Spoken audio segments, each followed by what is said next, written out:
Yá'át'ééh, my relatives. Hello, this is Mark Charles. Today is Friday, September 27th, and I'm back in DC. I was traveling for the past 10 days, and I'm home again, but I'm leaving tomorrow for South Dakota and another week-long trip. But I wanted to do a second cup of coffee while I was home, and I knew I only had a couple days while I was home. I got home on Wednesday, so I did it a Thursday or Friday, and it took me a little while to get caught up on a few things as well as to get some thoughts together about what I wanted to talk about today. So it's Friday afternoon. It's about a little after 2 o'clock, and I'm sitting here, and this is my second cup of coffee. It's because it's afternoon, it's iced coffee. I tell people I drink coffee the way I imagine Jesus would drink it, which is in the morning, I like it piping hot, steaming hot. In the afternoon, I like it ice cold. If it's lukewarm, I'm going to spit it out of my mouth. So I do not like lukewarm coffee. But anyway, before I begin, let me do like I always do and acknowledge that I'm speaking to you from the traditional lands of the Piscataway. It's now called Washington, D.C., but I want to honor the Piscataway as the hosts of the land where I'm living. I want to thank them for their stewardship of these lands. And I just want to state how humbled I am to be walking, moving, living, breathing on these lands today. So, my Piscataway relatives, thank you for your stewardship of these lands. So, I know it's afternoon, but if you have one of your favorite beverages, I have my cup of iced coffee right here. I'm actually transitioning to drinking water. I usually drink water in the afternoon, but for the sake of my podcast, I am drinking a cup of coffee right now. But whatever you have that you can join me with, that is fantastic. Let me see who's online. I know there's a few people who are on here. Let me just check who's on the chat. Jessica Yá'át'ééh, thanks for joining. I'm glad that you could join me this afternoon. It's good to have you here. I know there's others who are on live as well as those who are going to join later. But let me talk about the trip I just came off of. As you know, I was scheduled to speak at Denver Seminary. I was a part of a conference there that they held on the 20th of September, Church and Politics. And I was scheduled to fly out on Thursday, do the conference on Friday, and then fly back on Saturday. But about a week prior, actually about 2 weeks prior, my mother had surgery on her ankle. That was a scheduled surgery. It was a minor surgery, and she was recovering from that. And while she was recovering, she had some fluctuations in her heartbeat, and her heartbeat actually went down really low. And so a week ago, they took her in. My father took her in because her heart rate was pretty low, took her into the hospital, and she needed to have a pacemaker put in. And so she had that in on Monday. So I actually flew out there on Monday. I flew into Albuquerque and spent some time with them in New Mexico. Then I drove up to Denver, did the conference on Friday, drove back to New Mexico, make sure my parents were settled after my mom was checked by her doctor. And then I flew home on Wednesday of this week. So what was supposed to be a 3-day trip turned out to be about almost a 10-day trip. But I was very glad I could be there with my parents. I was very glad I could help them during this time. And actually had some really good conversations about my parents' ongoing health and some plans that they want to do to make sure they keep exercising and stay healthy and eat healthy. And so it was a very good trip. I'm glad I could be there. Plus, I got to drive through the Rocky Mountains. I drove from Shiprock, New Mexico, where my parents were staying, up through the mountains to Denver, and then back through the mountains. If you follow me on social media, you'll know that I posted several pictures along the way. And just yesterday on my public Patreon page, I have both a subscription section and a public section of my Patreon page. And on my public posts on Patreon, I posted about 20 pictures of my trip to New Mexico, a lot of really beautiful ones. So I welcome you to go there and to check that out. Actually, I'll share that link with you right now. This is the link to my page on Patreon. And I'm going to put that into the chat right now. But as I said, I'm leaving tomorrow, and I'm flying out to South Dakota. And in South Dakota, I am attending a film festival, the Black Hills Film Festival, and a documentary I was a part of about almost a year and a half ago, titled "Bad Indian Hiding Out in Antelope Canyon," is doing kind of the film festival route to get to get publicized and publicity.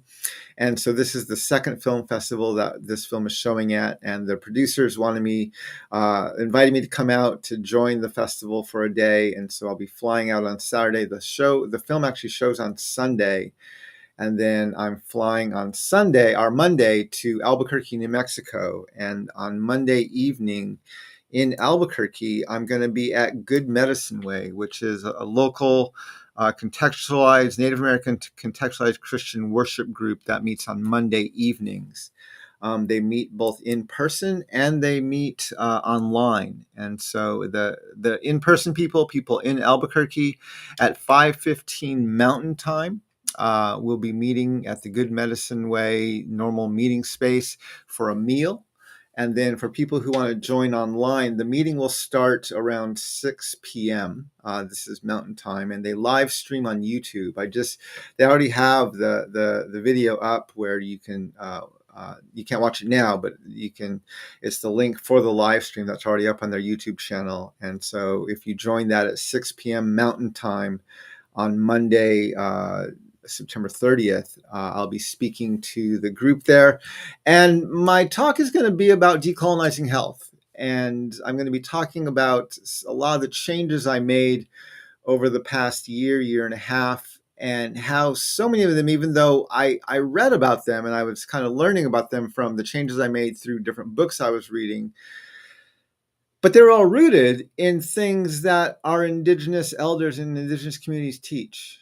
And I realized I'm actually following the practices I should have been doing years ago had I been listening better to my elders. And so I'm going to be talking about that and kind of tying that in with some of the worldview of discovery that Western culture has. And so it overlooks what indigenous people taught, and it only sees what Western scientists and Western teachers teach. And so I'm going to be talking about that at Good Medicine Way, and I invite you to join us for that. That's on Monday, September 30th. And then the next, I'll be with my family on Tuesday. And then on Wednesday, October 2nd, I'm actually flying to Portland. And on Thursday, October 3rd, I am going to be speaking at the CCDA conference in Portland, Oregon. I'll be speaking twice on that Thursday. In the morning, I'm a part of the morning plenary session. I'm actually giving about a 30-minute plenary address. The theme of the conference this year is home. And so I'll be talking about the theme of home. This is the graphic for the conference. But I'll be talking about the theme of home, especially from an indigenous perspective, and looking at the trappings that a lot of Christian teachers fall into when they think of home biblically, either thinking about North America as the promised land for Western Christians, or thinking about home as in heaven, and we're not actually a part of this world. This world isn't our home. And I'm going to be trying to correct some of those, both from a scriptural perspective as well as from an indigenous worldview perspective. I'm going to talk about some stuff you've heard me talk about here, where Western culture defines nature, right, as the natural world around us, separate and distinct from humans and human creations. And so how even the Western worldview views themselves as separate and unfortunately even above nature, and how they don't see themselves a part of that, and how that really leads to some detrimental understandings, both scientifically as well as for the health. I'm going to be talking about a lot of the chronic challenges most Western people face in their health and chronic diseases that they get because they both ignore the wisdom of indigenous peoples and they don't see themselves as a part of the natural world. So yeah, I'm actually really looking forward to that conversation. That will be on Thursday, October 3rd. And then I'm doing a seminar that afternoon at the CCDA conference, and that is going to be on topics from my new book, Decolonizing Faith. And I'll be doing that in a seminar on Thursday afternoon. Then I'll fly home on Friday, and I'll be home again for about 3 weeks. So I should get back into a regular second cup of coffee schedule once I get home from this trip. But anyway, that's my upcoming schedule. But I wanted to talk to you today about something I've been reading about in the past few weeks, or actually past few months, and I've been trying to incorporate it into my kind of health regimen. As you know, over the past year, I've been making a lot of changes to my health. I've been walking more. I've been moving more. I've made my life here in DC very walkable, whether it's to my co-working office or to the local grocery store or local coffee shops. Most of my life is done walking. I'm trying to do my writing via dictation. I do most of my phone calls and meetings via dictation, so I'm out walking with my phone. And over the past 15 months, I've made some really transformations to my health. I've lost about 45 pounds. I've improved my health. I've radically changed our diet and the foods we eat, eating a lot more whole foods. If you remember, just a few weeks ago, I talked about changes I've been making in how I breathe and breath. But there's one thing I wanted to talk about. It's from a book that I read a couple months ago. I don't know if I've talked about it on this show yet, but the book I read is called The Circadian Code. I might have mentioned it in some of the books I'm reading. It's by Dr. Sechin Panda, and all of these books, right? Whether it's on breath or whether it's on food or on movement or anything else, all of these books, these authors kind of take this perspective and say, I found the one thing, right? If you just do this one thing, your life is going to be transformed and you're going to be healthy. And of course, none of that is completely accurate. So what I found is I've had to actually kind of sift through these books and glean from them one or 2 points of things. I'm like, yeah, that actually I think will really benefit my health or benefit what I'm trying to do. And so, the Circadian Code book was actually really interesting. It talks about how a lot of us have heard about the idea of a circadian rhythm with our sleep and how it kind of matches and syncs with the rising and setting of the sun. And he actually talks about research that shows almost a lot of our parts of our body and our organs operate on a circadian rhythm with their own circadian codes, and how if we harness that, we actually can do some really positive things for our health and for our body. And so one of the things he talks about in this book is he calls it time restricted eating. And you might have heard this referred to in other places as intermittent fasting. I actually did some research to find out the difference between time restricted eating and intermittent fasting. And intermittent fasting, I think, is a bit more broad category. It can and probably does include time restricted eating, but intermittent fasting can also mean you take one day a week where you eat one meal a day, one meal that day, and you fast for the rest of the day. And or it can mean you have a certain slot every day, an 8-hour window or a 12-hour window where you do eat, and then a 14 to 16-hour window where you don't eat. It's a broader category, intermittent fasting, whereas time-restricted eating is something that ideally you practice every day. It's just how you eat. And you have basically a shorter window throughout the day where you're eating.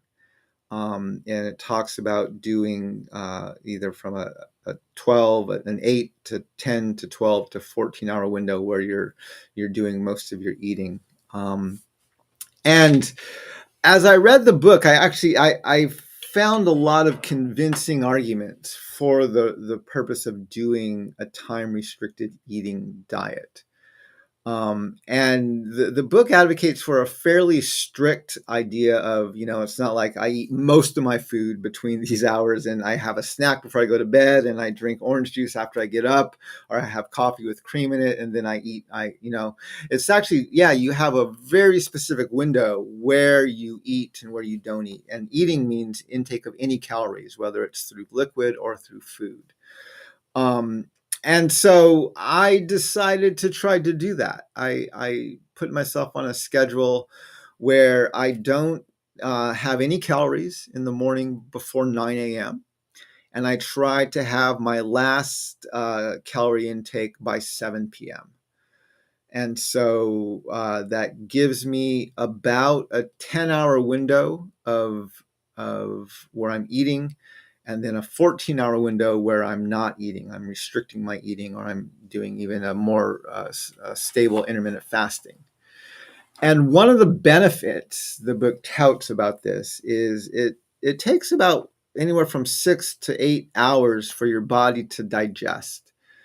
And so if you're eating and putting in calories in your body all throughout the day, almost your digestive system is almost always working, especially if you eat something just before you go to bed and something right after you wake up. Um, your digestion system is just beginning to shut down after you've been asleep for 6, 7, or 8 hours. And then you wake up and immediately start it up again. And so it talks about how it's good to have your digestive system shut down for several hours, more hours at a time. And then it talked about the benefits. This is actually from another book I read, where if you, and I think it was mentioned in the circadian code as well, but uh, basically, when you eat, your body kind of burns your glucose first. And so anything you eat with carbohydrates or with sugar, right, that kind of turns into instant energy, which your body uses. And then if you don't use it, your body turns it into fat. And so that's why eating just before you go to bed can be challenging. But if you eat and have your last calorie intake about 3 hours before you go to bed, so you burn a lot of your glucose before you go to bed, and then your digestive system can kind of shut down overnight. And then if you can wake up and do some exercise in the morning before you start your caloric intake, your calorie intake, you actually end up burning fat. And it actually helps you reduce fat by doing this time restricted eating and adding some exercise into that. And so I've been doing that for about a month. About a month and a half, I've been doing that. And one of the things that they tout in this book about why this is healthy and helpful is time restricted eating. Because you limit your time when you're eating and you're actually burning some fat in the mornings when you wake up. It's actually a good way to maintain weight or even to continue weight loss, even without increasing necessarily your amount of exercise. And so obviously my exercise has been high. I kind of average between 15 to 25,000 steps a day. I usually try to run about 1 to 2 miles every day. I try to do a lot of other movements. So I'm trying to exercise every day. And then I added the time restricted eating on top of that. And, it was allowing my weight loss to continue. But when I traveled this week and I had an unexpected trip, it came up very quickly. And if you remember from when I've talked over the past few years, right, even if I've been learning how to eat healthy at home for a long time, but traveling is where my healthy eating patterns and my exercise would always fall apart, right? And that was always where I would go out on travel and I would eat fast food. I would eat at late hours. I would eat food that's not very healthy for me. I would eat ultra processed food. And whatever healthy patterns I had at home always seemed to fall apart when I was on the road. And this past year and a half, I've been working really hard to keep my healthy patterns going on the road. And on this trip, I don't know if it's because it came up suddenly or because I had a lot I was doing, not my normal work where I would speak and do things and have more hours to myself, but I was with my parents and I was kind of doing things with them much more consistently. I also spent a lot of hours in the car. I think I drove well over 1,000 miles on this trip, just around New Mexico and Colorado. And so I spent a lot of hours in the car. I actually ate more fast food than I would like to admit that I ate. And I was not very pleased at the end of my trip with how little I exercised, how few steps I took, and how frequently I ate fast food. Some things I did do well is I did manage to cook a few meals when I was with my parents, and those were fairly healthy. And I bought healthy snacks on the road. I didn't drink any sodas. I didn't eat chips. I ate things like popcorn and carrots and grapes and peanuts. And I did buy Fritos at one point, and Fritos are actually not a horrible snack food because there's only 3 ingredients in it. There's corn, salt, and oil.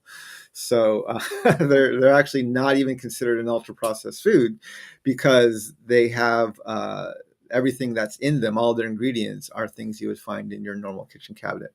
But so I ate healthier snacks. But I was actually, when I got home, and I didn't step on a scale the entire 10 days I was gone. And so when I got home, I kind of tentatively stepped on a scale the next morning, um, to see what had happened to my weight while I was traveling, expecting I probably gained anywhere from I would have been happy if I gained like 2 pounds or 3 pounds. I was fearing I gained 4 or 5 pounds. Who knows what had happened because of my diet and exercise over the past 10 days. The one thing I did effectively while I was traveling is I was able to keep almost every day. There might have been one or two exceptions where I kept to my time restricted eating schedule. And I usually would have my last bite between 7 and 7:30 and my first bite in the morning between 9 and 9:30 in the morning. And I was able to keep that pattern up very consistently throughout most of that trip. And I got home and I weighed myself the next day and I realized I had actually lost a half a pound while I was gone. And I I was very surprised that not only did I maintain my weight, but I actually lost about a half pound while I was traveling. And I was definitely moving less. I was definitely running less. I was definitely eating less healthy. But I did keep to the time restricted eating pattern that I had. And that was actually really encouraging to see, because I think the time restricted eating was the easiest thing to do, right? It's just maintaining when and I do and do not eat. The one change I have made with my time restricted eating is I no longer put cream in my first cup of coffee. So I still drink a cup of coffee after I wake up, but I drink it black now with no cream in it. So it doesn't add any calories into my system. And so I do that, but mostly I drink water and I don't eat anything else before 9 or 9:30. And so I just, if you're like me, if you spend a lot of times on the road or if you spend a lot of time in the car and you're trying to live healthy, you're trying to exercise, you're trying to move, but you have these days or these times, whether you're traveling or you just have a hectic schedule at work or at home, and you can't keep up your exercise regimen or you can't keep up other things that you're trying to do for your health. Um, Doing the time restricted eating, I found, at least for myself personally, and I can't make recommendation for everyone. This is just my story. So you need to kind of experiment for yourself and even talk with your doctor about your own health choices. But I found that by following a time restricted eating pattern, it allows my other patterns to be a little messy. And I still was able to maintain at least my weight during that 10-day period. So I was encouraged about that. And that was some of the things that the book, The Circadian Rhythm, the Circadian Code, talked about, is that if you're able to keep a fairly strict time restricted eating pattern, that actually helps a lot in just maintaining your weight. And by eating within a certain window of time. Obviously, you need to understand your own body and how much time you can have for your window of eating and your window of not eating. But I found that for myself to be very helpful. And so that was encouraging. I was coming back kind of dreading what I had done and how much ground I had lost over the past 10 days because of this trip. And I was pleasantly surprised. So obviously I've been now up and eating healthier and cooking at home and running these past few days, and I'm feeling really good now. But yeah, those are some of my thoughts. If you have any things that you have about that, I'd love to hear them. You can add them into the chat. I always try to read through the chat whenever these are over, and I always take people's comments to mind. And if questions are asked, I try to address them at points in the future. But I just wanted to share a little bit about that today, because I know for myself, the chaotic and the unpredictable schedule that I have to keep when I travel always makes my health, I fear for the choices I have to make and some of the things I'm not able to do when I travel. And so it was encouraging to see that even though I couldn't exercise every day, I didn't move as much every day, I wasn't eating as many whole foods and salads as I wanted to eat. But by keeping my time restricted eating pattern, I was able to at least maintain my weight for the 10 days that I was gone. But anyway, so those are some of the things I'm thinking about.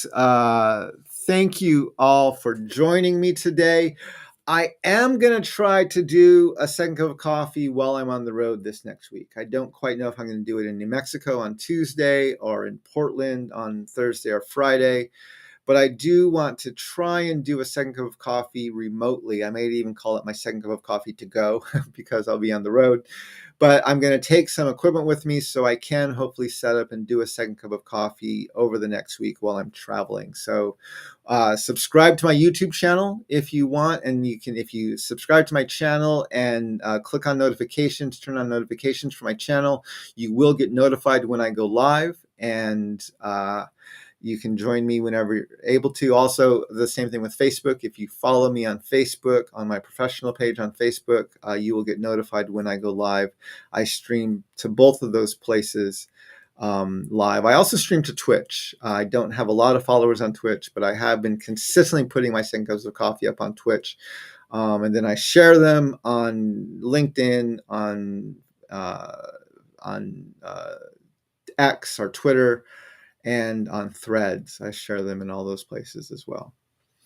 But my relatives, I want to just share a few more things. So if you like this work that I'm doing and you want to find a way to continue to support and keep my voice as independent as possible, I welcome you to subscribe to my Patreon site.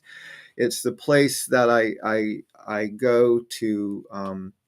I don't like to have advertisers influence what I do or do not say on my live streams. And so that's why I have not monetized my YouTube channel.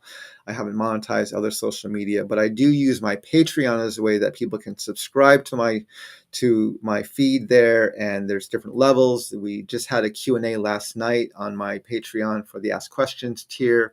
I'm going to be posting some updates this weekend for the other tiers and getting those out there. So it's a great way to kind of go deeper with me and to help keep my voice independent. And another thing I'm going to share, obviously, if you want to buy copies of my book that I co-authored with Seung-Chan Rah, Unsettling Truths, The Ongoing Dehumanizing Legacy of the Doctrine of Discovery, the link where you can get signed copies to my website is there. When I was at Denver Seminary, one of the professors there actually shared with me that they use my book in the class. They use our book in the class.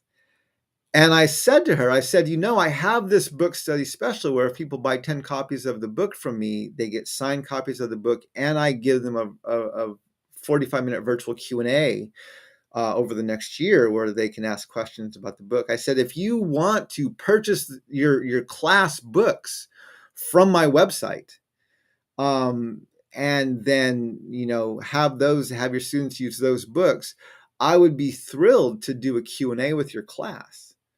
And she was actually really excited about that. And so she's going to be in touch with my assistant, Melissa, and going to get that worked out where she'll buy her class books from my website. And then I will do a 45-minute virtual Q&A with her class sometime during this next, whenever the class runs, if it's next quarter or later in the spring.